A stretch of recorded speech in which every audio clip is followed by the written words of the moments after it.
Hello everyone. हमारी जो 3 minute की फैक्ट सीरीज चल रही थी उसमें हमारे स्टेट पॉलिटी के अंतर्गत हमने कल के जो क्लास थी उसमें राज्य मानवाधिकार आयोग है उसके संदर्भ में कुछ महत्वपूर्ण तथ्य उनके बारे में चर्चा की। और आज की क्लास में हम जो राजस्थान राज्य मानवाधिकार आयोग से संबंधित जो महत्वपूर्ण तथ्य है उसको कंटिन्यू करते हैं और आज इसको समाप्त कर देते हैं।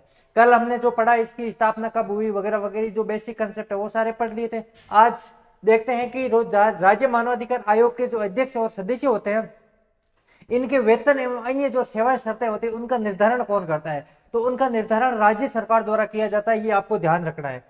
किसके द्वारा किया जाता है? राज्य सरकार के द्वारा इनके वेतन एवं अन्य सेवा शर्तों को निर्धारित किया जाता है। फिर इनके वेतन कितना होता है? तो राज्य मानवाधिकार आयोग का जो अध्यक्ष होता है उसका वेतन जो हाईकोर्ट का मुख्य न्यायाधीश होता है उसके बराबर होता है और उच्च न्यायालय के जो अन्य न्यायाधीशों के समान राज्य मानवाधिकार आयोग के अन्य सदस्य होते हैं उनका वेतन होता है। मतलब अध्यक्ष का वेतन हाईकोर्ट के जज जो चीफ जस्टिस उसके बराबर, अन्य सदस्यों का वेतन हाईकोर्ट के जो अन्य अपने न्यायाधीश होते हैं उनके बराबर होता है। ठीक है।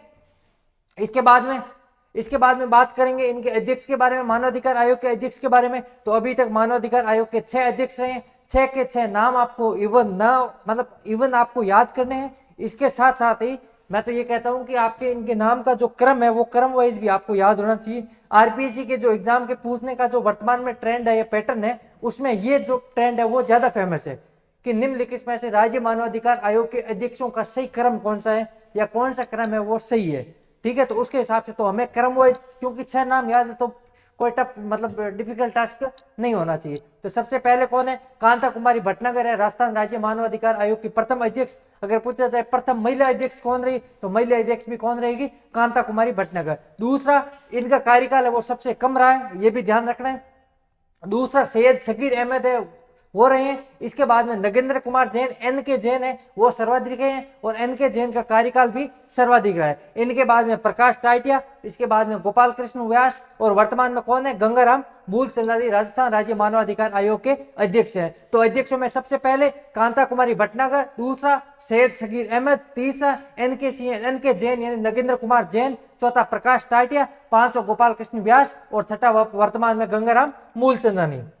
इसके बाद में आगे बात करते हैं, अमर सिंह गोदारा है वो इसके प्रथम कार्यवाहक अध्यक्ष है। अगर पूछा जाए राजस्थान राज्य मानवाधिकार आयोग के प्रथम कार्यवाहक अध्यक्ष कौन रहे तो अमर सिंह गोदारा। यहाँ कंफ्यूज मत होना, एक वो निर्वाचन आयोग के संदर्भ में हमने क्या पढ़ा था, राजस्थान राज्य जो निर्वाचन आयुक्त है वो प्रथम निर्वाचन आयुक्त कौन थे? अमर सिंह राठौड़, वो निर्वाचन थे। और ये कौन है? अमर सिंह गोदारा। ये थोड़ा सा नाम है, नाम सेम है, जो सरनेम है वो अलग है, तो थोड़ा सा इसमें कंफ्यूज मत होना। ठीक है। गोदारा किसमें है? निर्वाचन में, सॉरी मानवाधिकार आयोग में। ठीक है। फिर जो जस्टिस सैयद शकीर अहमद है वो अपने ऐसे अहमद रहे, मतलब अगर ये पूछा जाए कि राजस्थान जो राज्य अपने मानवाधिकार आयोग है इसके ऐसे कौन से अध्यक्ष रहे हैं जो सुप्रीम कोर्ट के जज भी रहे हैं, तो जो अपने सैयद शकीर अहमद सर हैं वो सुप्रीम कोर्ट के न्यायाधीश के रूप में भी रह चुके हैं। ठीक है। फिर अगला हमारा है कि इसके द्वारा जो आयोग है इसके द्वारा एक पत्रिका निकाली जाती है। इस पत्रिका का नाम क्या है? मानवाधिकार संदेश। नाम से ही पता चल रहा है, परंतु एग्जाम में ये नहीं आएगा। राजस्थान राज्य मानवाधिकार आयोग द्वारा कौन सी पत्रिका का संचालन प्रकाशित की जाती है? वहां पर मानवाधिकार संदेश, मानवाधिकार और भी कुछ नाम हो सकते हैं। ठीक है। तो मानवाधिकार क्या है? संदेश है। इसके बाद में आगे बढ़ते हैं, सदस्यों के रूप में सर्वाधिक कार्यकाल पूछा जाए अगर आपसे एग्जाम में, या पूछा जाए राजस्थान राज्य मानवाधिकार आयोग के सदस्य के रूप में सर्वाधिक कार्यकाल किसका रहा, न्यूनतम कार्यकाल किसका रहा, तो अधिकतम कार्यकाल किसका रहा है? वो हमारा है पुखराज सिरवी का, और न्यूनतम कार्यकाल किसका रहा है? नमो नारायण मीणा का। ठीक है। इसके बाद में नगेंद्र कुमार जैन, जो एन के जैन है, वो राजस्थान राज्य मानवाधिकार आयोग के ऐसे अध्यक्ष हैं जिन्होंने अपना कार्यकाल पूरा किया है। इसके अलावा जितने भी अध्यक्ष हैं उन्होंने अपना कार्यकाल पूरा नहीं किया, तो ये एक ऐसे अध्यक्ष हैं जिन्होंने अपना कार्यकाल पूर्ण किया। इसके अलावा ये जो बार काउंसिल होती है जो कोर्ट में, तो बार काउंसिल के ये अध्यक्ष भी रहे हैं। इसके अलावा ये जो हिमाचल प्रदेश के लोकायुक्त भी रहे हैं। तो अगर पूछा जाए राजस्थान राज्य मानवाधिकार आयोग के ऐसे अध्यक्ष का नाम बताइए जो हिमाचल प्रदेश के लोकायुक्त भी रहे हैं, या यूं पूछा जा सकता है राजस्थान राज्य मानवाधिकार आयोग के ऐसे अध्यक्ष का नाम बताइए जो बार काउंसिल के अध्यक्ष भी रहे, तो नगेंद्र कुमार जैन, एन के जैन। ध्यान रखना क्या है? एन के जैन। अब आपको है ना एग्जाम में ये भी नाम आ सकता है एन के जैन, या फिर एग्जाम में नगेंद्र कुमार जैन ये भी पूछा जा सकता है, तो हमें ध्यान में रखना। ठीक है। इसका पूरा नाम भी ध्यान में रखना है, और शॉर्ट नाम तो हमें पता है, शॉर्ट नाम क्या है? एन के जैन।